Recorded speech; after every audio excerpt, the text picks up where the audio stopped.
ഇന്നത്തെ കേസ് 12 പെൺകുട്ടികളെ തട്ടിക്കൊണ്ടുപോയി ലൈംഗികമായി പീഡിപ്പിച്ച് കൊലപ്പെടുത്തിയ ഒരു ഇന്ത്യൻ സീരിയൽ കില്ലറെ കുറിച്ചാണ്. 1995 മുതൽ 98 വരെയുള്ള ഈ 3 വർഷക്കാലം ഈ മനുഷ്യൻ ഹരിയാന മുഴുവനും ഭീതി പടർത്തി. പോലീസ് എല്ലാവരുടെയും കുട്ടികളെ പുറത്തേക്ക് ഇറങ്ങരുതെന്നും വീടിനുള്ളിൽ തന്നെ കഴിയണമെന്നും ആവശ്യപ്പെട്ടു. സതീഷ് കുമാർ ഹരിയാനയിലെ ബഹദൂർഗഡിലാണ് താമസിക്കുന്നത്. 5 മുതൽ 9 വയസ്സ് വരെ പ്രായമുള്ള പെൺകുട്ടികളെയാണ് ഇയാൾ ലക്ഷ്യം വച്ചിരുന്നത്. അതുകൊണ്ടാണ് എല്ലാവരും അയാളെ ബഹദൂർഗഡ് ബേബി കില്ലർ എന്ന് പറയാൻ തുടങ്ങി. സതീഷ് കുമാർ കാരണം ബഹദൂർഗഡിൽ നിരവധി പ്രതിഷേധങ്ങൾ നടന്നു, നിരവധി കലാപങ്ങൾ നടന്നു. ആൾക്കൂട്ടത്തിനിടയിൽ പോലീസിന് വെടിയുതിർക്കേണ്ടി വന്നു. ആ വെടിവയ്പ് കാരണം 2 പേർ മരിച്ചു. ഈ വീഡിയോയിലൂടെ ഈ കേസിന്റെ പോലീസ് അന്വേഷണത്തെക്കുറിച്ചും ആ പെൺകുട്ടികളെക്കുറിച്ച് സതീഷ് കുമാറിന്റെ ഇരകളെക്കുറിച്ചും സംസാരിക്കാൻ പോവുകയാണ്. ഈ കേസ് തീർച്ചയായും വളരെ ഭയാനകമായിരിക്കും.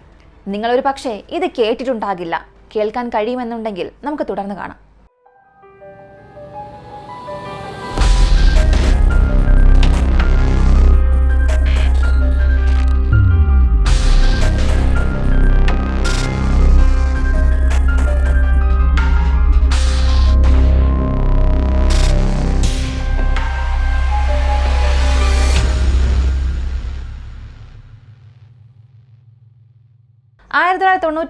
സതീഷ് കുമാർ ഗാസിയാബാദിൽ നിന്നും മാതാപിതാക്കളോടൊപ്പം ബഹദൂർഗഡിലേക്ക് താമസം മാറി. ബഹദൂർഗഡിലെ നേതാജി നഗറിൽ അവർക്കൊരു വീടുണ്ടായിരുന്നു. അവിടെ കുടുംബം മുഴുവനും ഒരുമിച്ച് താമസിക്കാൻ തുടങ്ങി. 1998 സതീഷ് കുമാർ അറസ്റ്റിലായപ്പോൾ അവൻ 25 വയസ്സായിരുന്നു.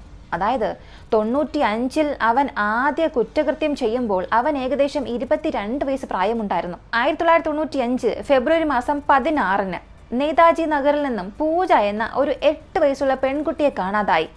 വൈകുന്നേരം 7:30 അവൾ തന്റെ കുടുംബത്തോടൊപ്പം വീടിന് പുറത്ത് നിൽക്കുകയായിരുന്നു. ഒരു വിവാഹത്തിന്റെ ഘോഷയാത്ര കാണുകയായിരുന്നു. ചിലയിടങ്ങളിലൊക്കെ വിവാഹ പാർട്ടികൾ തെരുവിലൂടേക്ക് ഒരു ഘോഷയാത്ര പോലെ നടത്തും. ആ സമയത്ത് അത് കാണാൻ വീടിനുള്ളിൽ നിന്നും എല്ലാവരും പുറത്തേക്ക് ഇറങ്ങുകയും അവരുടെ ബാൽക്കണിയിൽ നിന്ന് ഈ ഘോഷയാത്ര കാണുകയും ഒക്കെ ചെയ്യും. ഇതൊക്കെ നിങ്ങൾക്കറിയാം. കുട്ടികളും സംഗീതം കേട്ട് നൃത്തം ചെയ്യുകയും ചെയ്യും. പൂജയും അത് തന്നെ ചെയ്യുകയായിരുന്നു. എന്നാൽ ഘോഷയാത്ര അവസാനിച്ചതിന് ശേഷം പൂജ അവിടെ കാണാനില്ല. അവരെല്ലാവരും അവളെ തിരക്കി പലയിടങ്ങളിൽ നടന്നു, പക്ഷെ കണ്ടെത്താനായില്ല. വിവാഹ ഘോഷയാത്രയിൽ ജനക്കൂട്ടത്തിനിടയിൽ നിന്നും സതീഷ് കുമാർ അവളെ തട്ടിക്കൊണ്ടുപോയി. ആ പാവം 8 വയസ്സുകാരിയെ അയാൾ ഒരു വയലിലേക്ക് കൊണ്ടുപോയി. അവിടെ കൊണ്ടുപോയി ബലാത്സംഗം ചെയ്ത് കഴുത്ത് ഞെരിച്ചു കൊന്നു. തനിക്ക് എന്താണ് സംഭവിക്കുന്നതെന്ന് പോലും അറിയാത്ത ഒരു 8 വയസ്സുകാരിയുടെ അവസ്ഥ എന്തായിരിക്കുമെന്ന് സങ്കല്പിച്ചു നോക്കുക. ഫെബ്രുവരി മാസം 25 പൂജയുടെ മൃതദേഹം അതേ വയലിലെ ഒരു കുടിലിനുള്ളിൽ നിന്നും കണ്ടെത്തി.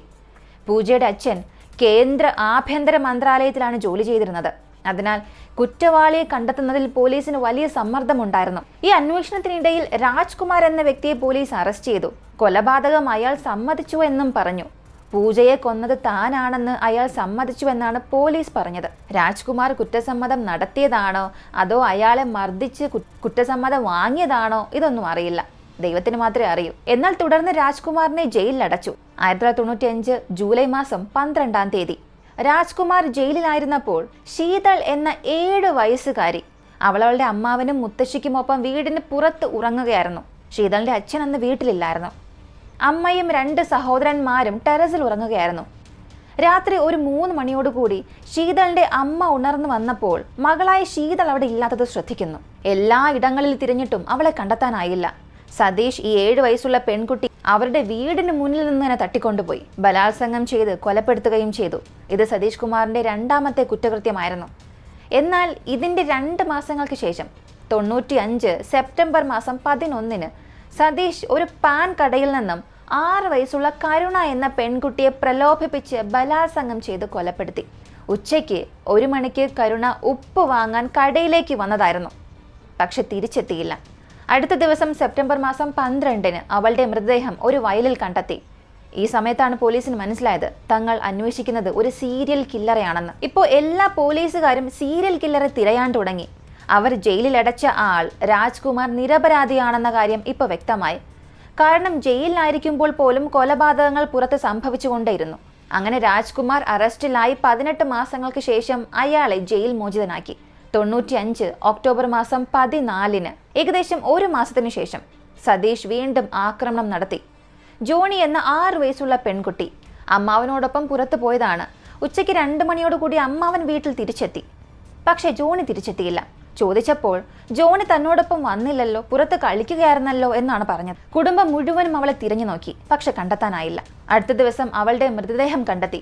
സമാനമായ സംഭവത്തിലൂടെ കടന്നുപോയ 4ാമത്തെ പെൺകുട്ടിയായിരുന്നു ഇത്. ഇപ്പോൾ എല്ലാ ആളുകൾക്കും വല്ലാത്ത ദേഷ്യം വരാൻ തുടങ്ങി. 4 പെൺകുട്ടികൾ കൊല്ലപ്പെട്ടു, പോലീസിനൊന്നും ചെയ്യാൻ കഴിയുന്നില്ല. കൊലയാളി ഒരു സൂത്രധാരനാണ്, അയാളെ പിടികൂടുന്നത് അസാധ്യമാണ്. പൊതുജന രോക്ഷം കണ്ടപ്പോൾ ലോക്കൽ പോലീസ് സൂപ്രണ്ടിനെ സ്ഥലം മാറ്റി പോലീസുകാരുടെ അധികാരം വർദ്ധിപ്പിച്ചു. അവർ സമീപ പ്രദേശങ്ങളിലെല്ലാം പാട്രോളിംഗ് നടത്താൻ തുടങ്ങി. ദയവായി കുട്ടികളെ, പ്രത്യേകിച്ച് പെൺകുട്ടികളെ തങ്ങളുടെ നിരീക്ഷണത്തിൽ നിർത്തണം.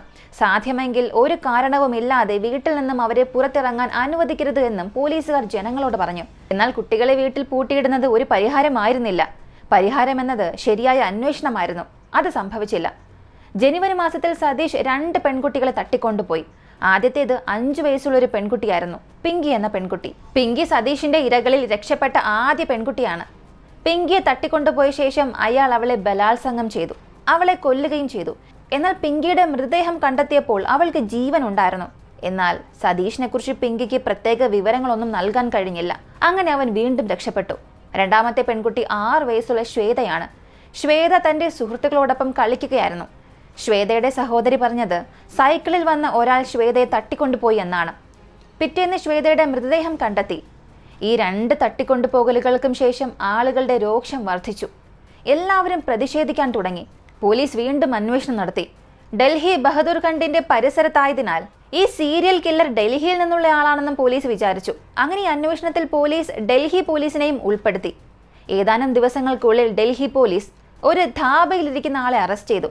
ആ മനുഷ്യന്റെ പേര് റാം ബാബു എന്നാണ്. റാം ബാബുവിന്റെ മാനസികാവസ്ഥ അത്ര നല്ലതായിരുന്നില്ല. അങ്ങനെയുള്ള റാം ബാബുവിനെ ചോദ്യം ചെയ്തതും വളരെ വിചിത്രമായി തോന്നുന്നു. അന്വേഷണത്തിലുടനീളം അയാൾ ചിരിച്ചുകൊണ്ടേയിരുന്നു. താൻ 70 വയസ്സുള്ള ഒരു സ്ത്രീയെ കൊന്നുവെന്നും ആളുകളെ കൊന്ന് അവളുടെ മൃതദേഹങ്ങൾ എങ്ങനെയൊക്കെ സംസ്കരിച്ചുവെന്നും അയാൾ ചുമ്മാ പറഞ്ഞുകൊണ്ടിരിക്കുകയായിരുന്നു. പോലീസിനൊന്നും മനസ്സിലായില്ല. റാം ബാബു പറയുന്നത് സത്യമാണോ നുണയാണോ ഇങ്ങനെയായിരുന്നു പോലീസ് ചിന്തിച്ചത്. അയാൾക്ക് വളരെ വിചിത്രമായൊരു വ്യക്തിത്വമായിരുന്നു. ദിവസം മുഴുവനും ഇങ്ങനെ അസഭ്യം പറഞ്ഞുകൊണ്ടേയിരുന്നു. ആളുകൾ തൻ്റെ മുൻപിൽ ലൈംഗികതയെക്കുറിച്ചോ സിനിമാ നടിയെക്കുറിച്ചൊക്കെയോ സംസാരിച്ചാൽ അയാൾക്ക് നാണം വരികയും പിന്നീട് അസഭ്യം പറയുകയും ചെയ്യും. എനിക്ക് തോന്നുന്നത് അയാൾ ഒരു മാനസിക രോഗിയെന്ന് തന്നെയാണ്. സൈക്യാട്രിസ്റ്റ് അവനെ വിശകലനം ചെയ്തു.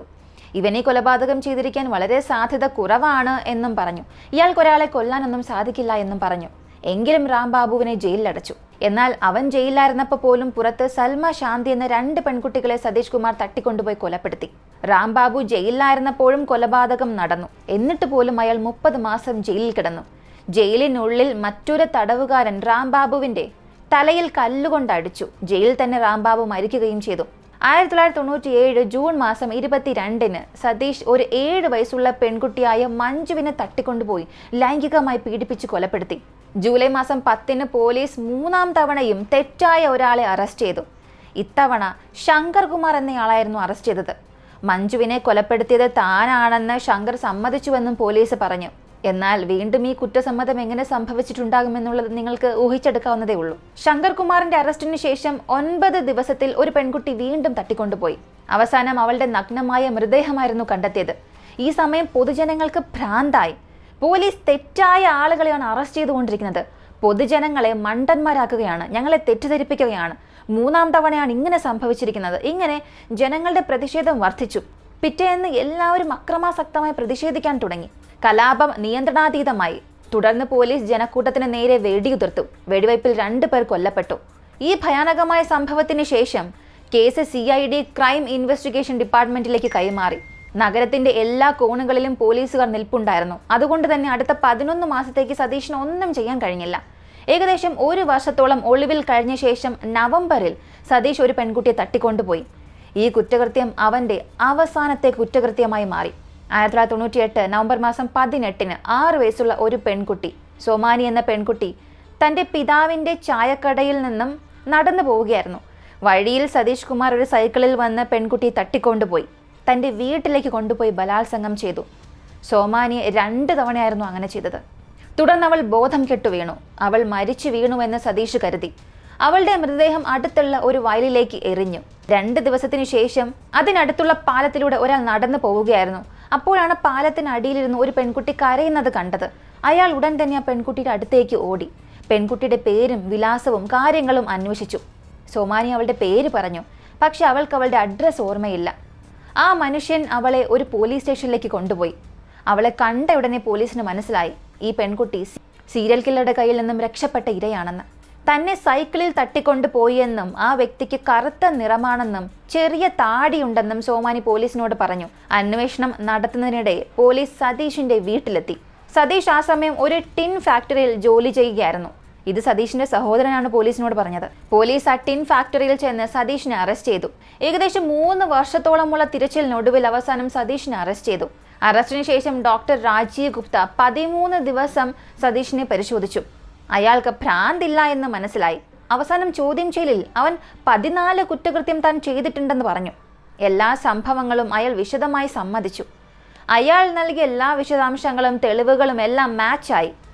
എന്നാൽ കോടതിയിൽ അയാൾ തന്റെ കുറ്റസമ്മതം പിൻവലിച്ചു. പക്ഷേ അയാൾ കുറ്റക്കാരനാണെന്ന് തെളിയിക്കാൻ പോലീസിന് മതിയായ തെളിവുകൾ ഉണ്ടായിരുന്നു. അവസാനം ഒരു നുണ പരിശോധനയും നടത്തി. അതിൽ അവൻ നൽകിയ വിവരങ്ങളും തെളിവുകളും എല്ലാം പൊരുത്തപ്പെട്ടു. ജനങ്ങളെല്ലാം സതീഷ് കുമാറിന് വധശിക്ഷ നൽകണമെന്ന് തന്നെ ആവശ്യപ്പെട്ടു.